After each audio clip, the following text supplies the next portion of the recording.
C'est l'heure du FaceTime avec ta Paulette. Comment ça va les copains? Est-ce que vous survivez à la vague de chaleur? Je vous avoue que moi qui n'aime que le chaud, que les grosses températures, j'ai quand même passé toute mon enfance à Biarritz, alors forcément, genre les 36-38 je connais.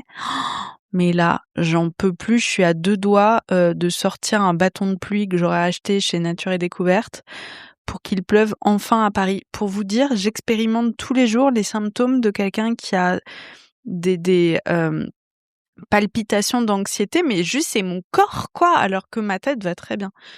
L'enfer. Il s'est passé plein de choses ces temps-ci et je commence à enregistrer des petites bribes de conversation pour vous en faire des vlogs cet été, donc ça c'est trop sympa. J'ai juste pas toujours le réflexe mais promis, je sors mon téléphone dès que je l'ai. À commencer par les vacances en famille que j'ai passées il y a quelque temps de ça, qui ont été mouvementées pour 2 raisons, c'est quand même assez dingue. La première, c'est qu'un membre de ma famille que j'aime infiniment a fini à l'hôpital et c'est la première fois de ma vie que je peux le dire, je lui ai sauvé la vie. Cette personne-là est toujours celle qui a l'habitude de prendre soin des autres, qui ne s'écoute pas vraiment au niveau santé non plus.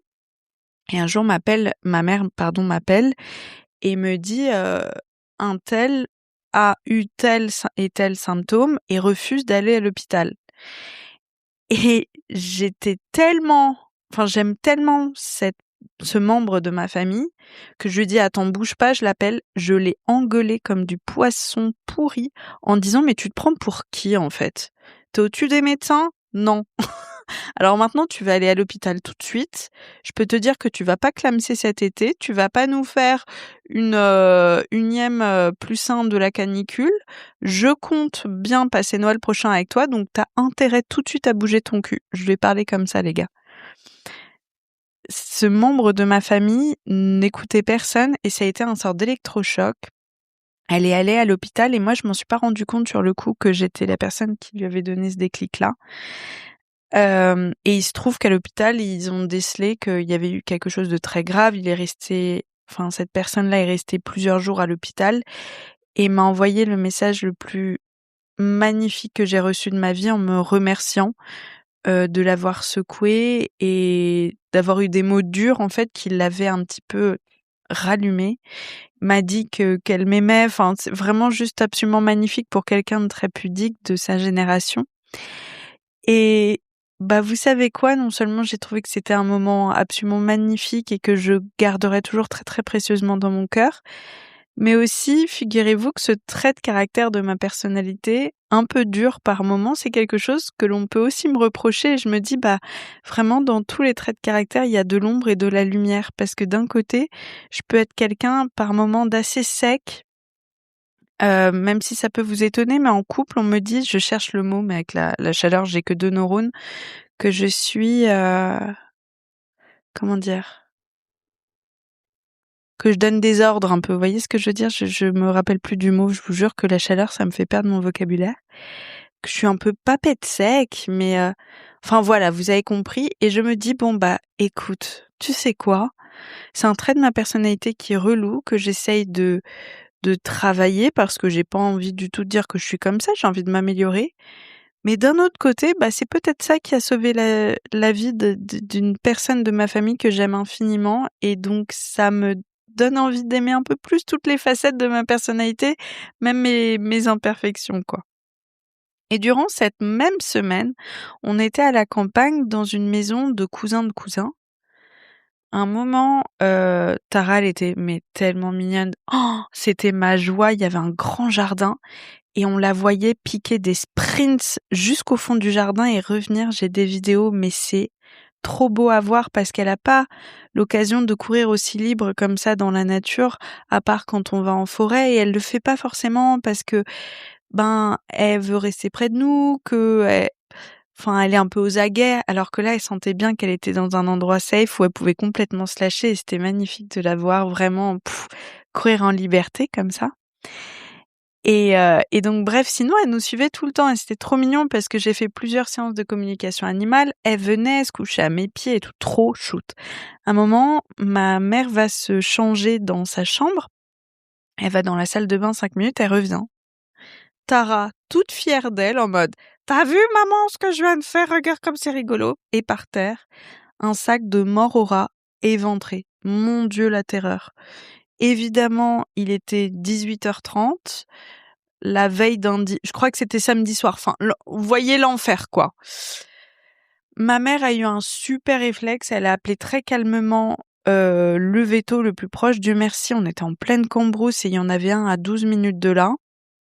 On a pris Tara, on est tout de suite partis, ils l'ont fait vomir, ils lui ont donné du charbon et vraiment, elle pétait le feu ensuite. Le lendemain, elle était en mode enfin vraiment nickel.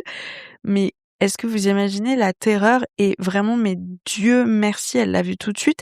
Et surtout, on a appelé les gens qui habitent dans cette maison-là en disant mais enfin, revérifier les 4 coins de la maison, c'est hyper dangereux. C'était de la mort au rat qui était entreposée à même, enfin, genre à même le sol, quoi, parce que c'était posé sous un lit.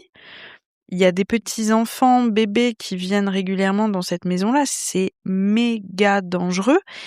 Et figurez-vous que la propriétaire de cette maison-là n'était pas au courant. Donc c'est des gens qui ont séjourné qui l'ont mis.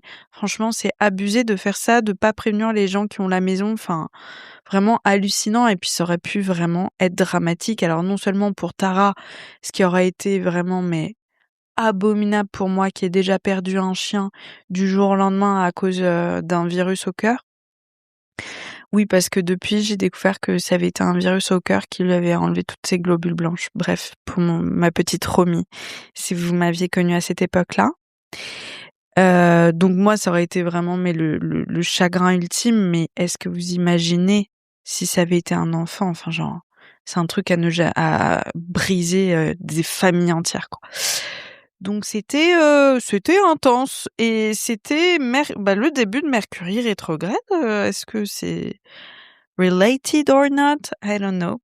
Je parle comme ça anglais parce que je regarde trop de TikTok et de séries en anglais en ce moment et qu'il faut que je me calme un petit peu. Que vous racontez d'autre? En ce moment, je me suis pris de passion. Enfin, je dis en ce moment. C'est depuis cet hiver, est-ce que vous vous rappelez, à Noël, j'avais eu un phlegmon, une angine qui s'était aggravée, qui s'était transformée en abcès, qui avait été abominablement douloureuse. Et j'avais été vraiment très malade à cause des antibiotiques ensuite durant bien 3 semaines. J'avais des gros vertiges dès que je me levais, etc. Et donc vraiment, je suis restée sur le canapé. J'ai pas fêté Noël, j'ai pas fêté le 31. Enfin, c'était méga fun, la grosse éclate. Et je me faisais tellement chier que je me suis dit, qu'est-ce que je peux faire de ma vie? Tiens, et si j'essayais de me former sur les montres vintage? Mon papa, qui est décédé, avait une grosse passion pour les montres vintage. Et d'ailleurs, ça fonctionnait très bien parce qu'on allait regarder chaque bijoutier. Lui regardait la partie montre et moi, je regardais la partie bijoux. Donc, tout le monde était content. Et puis, à l'époque, il avait essayé de me parler des cadrans, etc. Mais ça me passait au-dessus. Enfin, vous dites ça à une meuf qui a 16 ans, elle s'en fout, quoi. Elle s'en fout total. Et cet hiver, je me suis dit, pourquoi pas tenter de me former, déjà parce que ça a créé une jolie connexion avec mon papa qui est décédé, et puis en plus de ça, c'est con, mais c'est une passion qui pourrait peut-être m'aider pour les fins de mois, parce que en chinant des montres vintage pas chères et en les revendant un peu plus cher, on peut se faire un petit billet une fois de temps en temps. Pourquoi pas, voyez, genre le ping-pong, ma dernière passion en date m'a rapporté 0 nada, donc pourquoi pas s'offrir, je dirais, une nouvelle passion qui rapporte. Si vous entendez hurler dehors, j'ai une grosse pensée pour les parents qui essayent depuis 30 minutes de calmer un petit bébé qui crie, mais en fait avec la chaleur, ça doit être vraiment tellement compliqué. Et j'ai les fenêtres ouvertes parce que vraiment je tiens plus avec les fenêtres fermées. Donc vraiment désolée, c'est le cataclysme. Il y a d'un côté un bébé et de l'autre, je pense que c'est l'appart à côté, il y a un enfant qui crie, je pense que ça doit l'énerver, vous voyez. Et donc c'est très compliqué.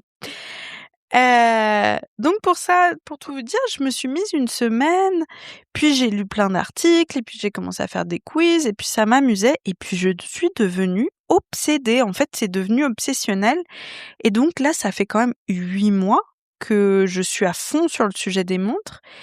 Et ça y est, je me sens enfin à l'aise pour commencer à faire mes premières petites enchères. Je vais sur Katawiki, Catawiki. Il y a plein de choses à vendre. Il y a aussi des jolis bijoux si vous voulez offrir un bijou à votre amoureux ou votre amoureuse et que vous n'avez pas forcément les moyens. Je vous recommande vraiment, vraiment, vraiment les bijoux vintage.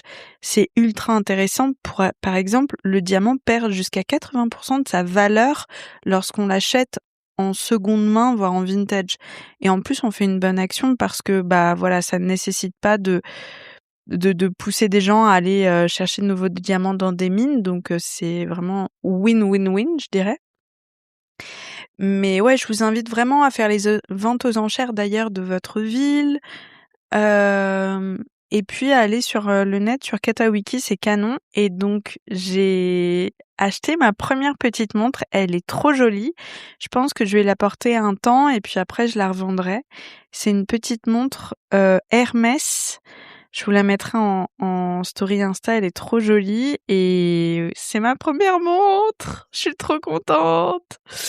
Donc voilà ma nouvelle passion. Et sur Insta, j'ai rencontré un mec super. J'adore son compte Insta. Ça s'appelle La Résonance.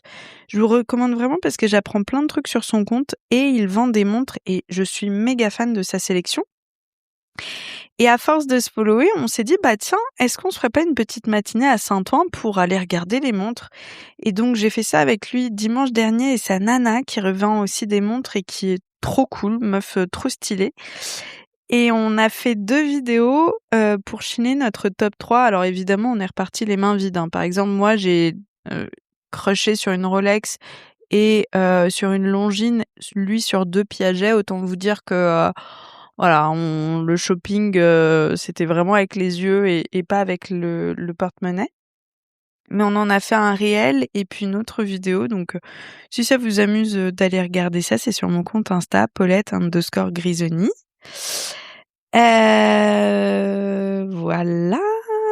Chez moi, là, actuellement, il y a un Américain adorable que j'ai rencontré, mais malheureusement qui repart demain. On s'est fait un date, mais alors digne d'une comédie romantique. C'était génialissime et il a changé ses billets pour rester plus longtemps à Paris pour qu'on reste ensemble. Donc ça a été une super expérience. J'ai ri aux éclats avec lui. Genre vraiment, mais qu'est-ce qu'on arrive, enfin c'était génial. Et là, il est en train de bosser à côté et je lui ai demandé son accord évidemment pour en parler. Il m'a dit oui puisque c'est anonyme. Donc trop mignon, trop bonne expérience. Ça m'a fait un peu avoir à nouveau foi envers les mecs gentils, simples et qui, voilà, sont bien. Donc ça, c'est mignon. C'est un peu aussi pour ça, je vous avoue, que j'ai du franglais dans la tête. Et puis voilà, je vous fais des gros, gros, gros bisous. Je vous souhaite un bon week-end. Oh non, c'est la fin du week-end. Non, parce que là, j'enregistre, on est jeudi. Mais en fait, je vais vous poster cet épisode dimanche. Donc j'espère que vous avez passé un bon week-end. Et puis on se dit à la semaine prochaine pour le premier vlog de l'été. Gros bisous, prenez soin de vous.